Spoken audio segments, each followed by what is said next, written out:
the first lesson of the semester. She was the first to raise her hand, eager to answer the question. But the professor pretended not to see her. After 2 male students gave wrong answers, the professor finally called her name. She stood up and answered clearly and logically, but one of her classmates kept interrupting her. If I may finish? Still, she delivered her answer completely and firmly. The professor didn't praise her. That an answer, Mrs. Ginsburg, or a filibuster?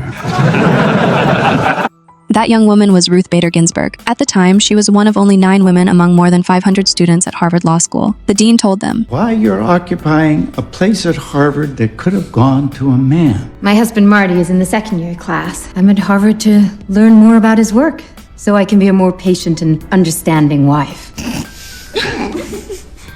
A few years later, Ginsburg graduated with top honors and an impeccable resume. But in New York City, not a single law firm would hire her, simply because the firms wouldn't hire women at the time. Eventually, she became a law professor, but people didn't talk about how brilliant she was. You're a smart girl, Ruthie. You married a star. Her husband helped her find a case that could change everything. A single man named Charles had hired a caregiver to help look after his mother. When he tried to deduct her wages from his taxes, the IRS denied it. Why? Because the law at the time said caregivers had to be female. She realized that if she could win this case, it could set a precedent for many others to come. But almost no one believed she could win. For over 100 years, nearly every case about gender-based laws had failed. And once the other side cited prior rulings, the outcome seemed already decided. Her daughter stood firmly by her side. Just because you lost 100 years before you started is no reason not to try to win.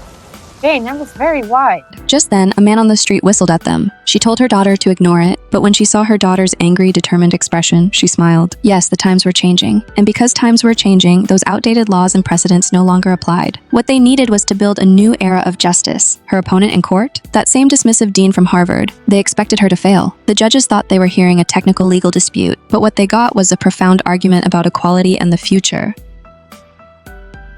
She won, but that was just the beginning. Step by step, she rose to become a justice of the United States Supreme Court. Through her work, she showed the world, inequality doesn't just affect women. Equal rights belong to everyone. Her legacy didn't shine for just one community. It lit the way for anyone striving for freedom and dignity.